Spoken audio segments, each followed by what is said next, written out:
Shalom Shalom. Selamat hari Senin 18 Juli 2022.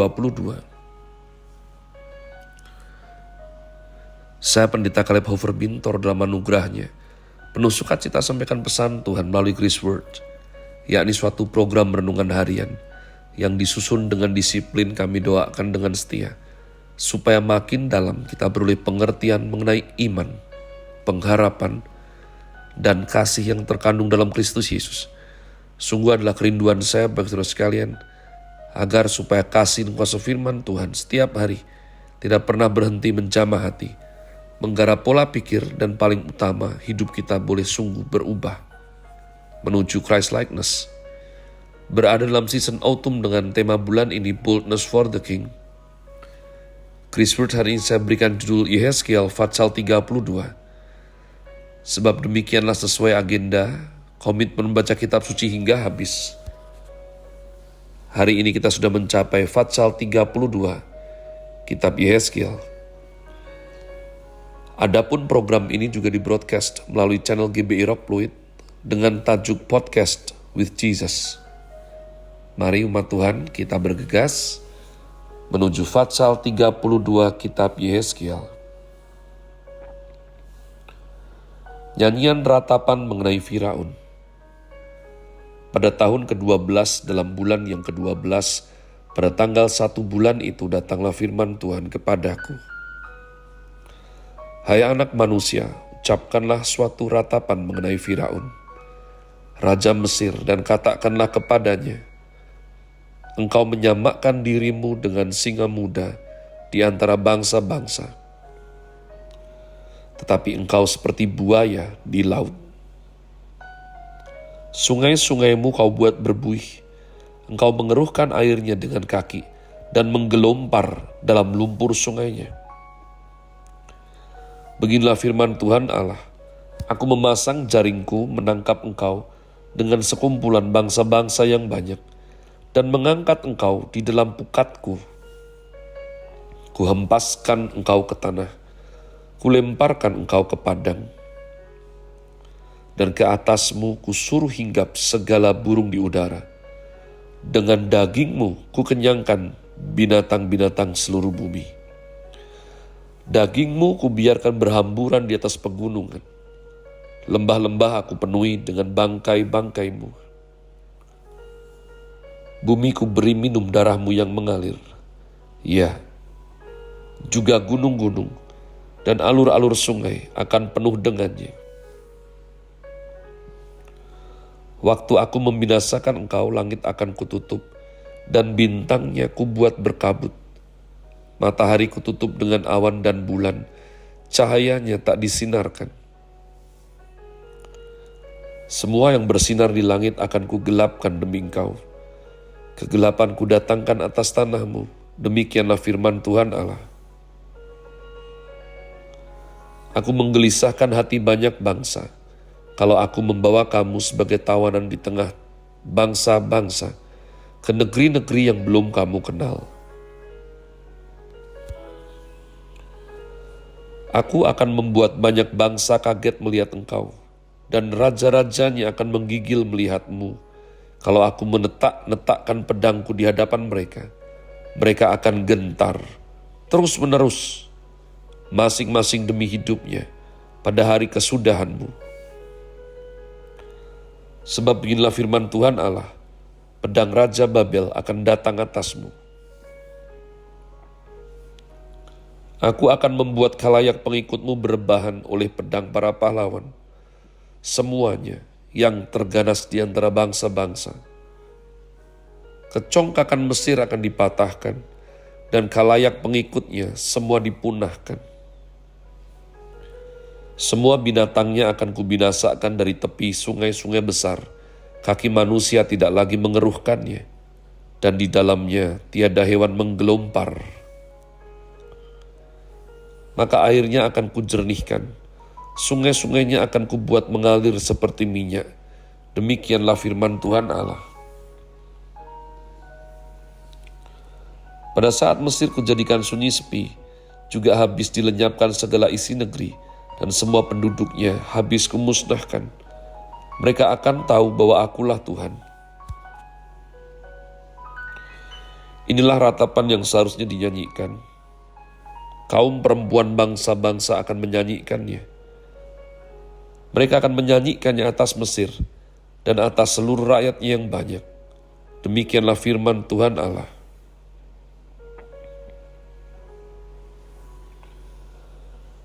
Pada tahun ke-12 dalam bulan pertama, pada tanggal 15 bulan itu, datanglah firman Tuhan kepadaku. Hai anak manusia, perdengarkanlah suatu ratapan. Engkau bersama kaum perempuan, bangsa-bangsa yang hebat, mengenai khalayak ramai di Mesir, dan turunkanlah mereka ke bumi yang paling bawah, menjumpai mereka yang telah turun ke liang kubur. Dari siapakah engkau lebih cantik? Turunlah dan berbaringlah bersama orang-orang yang tidak bersunat. Mereka akan rebah di tengah orang-orang yang mati terbunuh oleh pedang, dan seluruh rakyatnya yang banyak akan telentang bersama dia.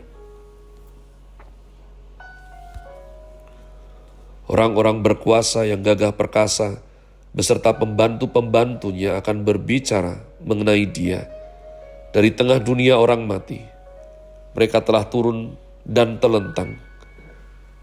Orang-orang yang tidak bersunat itu, yang mati terbunuh oleh pedang. Di situ Asyur dengan semua sekutunya, sekelilingnya terdapat kuburnya. Mereka semuanya mati terbunuh, rebah oleh pedang. Kuburnya ditentukan pada bagian yang terdalam dari liang, dan kumpulan pengikutnya terdapat sekeliling kuburnya. Mereka semuanya mati terbunuh, rebah oleh pedang, yaitu yang menimbulkan ketakutan di dunia orang-orang hidup.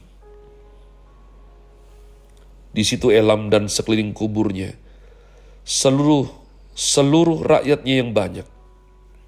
Mereka semuanya mati terbunuh, rebah oleh pedang, yaitu yang tanpa disunat turun ke bumi yang paling bawah, yang dari pihaknya menimbulkan ketakutan di dunia orang-orang hidup. Mereka menanggung nodanya bersama orang-orang yang turun ke liang kubur. Di tengah orang-orang yang mati terbunuh disediakan tempat tidur baginya, dengan seluruh rakyatnya yang banyak sekeliling kuburnya. Mereka semuanya orang-orang yang tidak disunat, mati terbunuh oleh pedang. Oleh sebab ketakutan terhadap mereka sudah ditimbulkan di dunia orang-orang hidup. Dan mereka menanggung nodanya bersama orang-orang yang turun ke liang kubur. Mereka ditempatkan di tengah orang-orang yang mati terbunuh. Di situ Mesek dan Tubal dengan seluruh rakyatnya yang banyak sekeliling kuburnya. Mereka semuanya orang-orang tidak disunat, mati terbunuh oleh pedang, sebab mereka menimbulkan ketakutan di dunia orang-orang hidup. Mereka tidak dibaringkan bersama pahlawan-pahlawan yang mati rebah pada zaman dahulu, yang turun ke dunia orang mati bersama segala senjata perangnya, dan yang pedang-pedangnya ditaruh orang di bawah kepalanya, serta perisai-perisainya terletak di atas tulang-tulangnya, sebab ketakutan terhadap pahlawan-pahlawan itu meliputi dunia orang-orang hidup. Engkau akan telentang di tengah orang-orang tidak bersunat, bersama orang-orang yang mati terbunuh oleh pedang. Di situ Edom, raja-rajanya dan semua pemimpinnya, yang ditempatkan dekat orang-orang yang mati terbunuh oleh pedang, walaupun mereka kuat. Mereka dibaringkan dekat orang-orang yang tidak disunat, dan dekat orang-orang yang turun ke liang kubur. Di situ pemimpin-pemimpin dari utara, semuanya mereka, dan semua orang Sidon yang dengan malu turun dekat orang-orang yang mati terbunuh. Walaupun dengan kekuatannya, mereka sudah menimbulkan ketakutan terhadap mereka. Mereka dibaringkan tanpa disunat dekat orang-orang yang mati terbunuh oleh pedang. Dan mereka menanggung nodanya bersama orang-orang yang turun ke liang kubur. Firaun akan melihat mereka semuanya, dan ia akan merasa terhibur dengan nasib khalayak ramai yang mengikutinya. Firaun mati terbunuh oleh pedang dengan seluruh tentaranya, demikianlah firman Tuhan Allah. Oleh karena ia menimbulkan ketakutan di dunia orang-orang hidup, maka ia dibaringkan di tengah orang-orang yang tidak disunat, dekat orang yang mati terbunuh oleh pedang. Firaun dengan seluruh khalayak ramai yang mengikutinya. Demikianlah firman Tuhan Allah.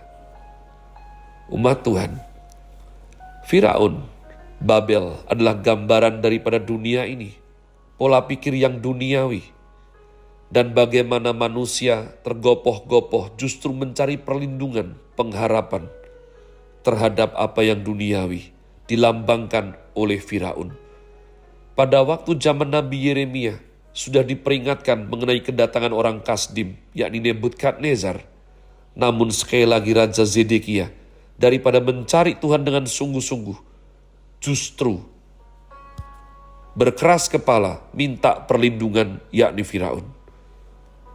Maka Tuhan mengatakan semuanya yang berharap terhadap Firaun akan mati telentang, akan mati oleh pedang.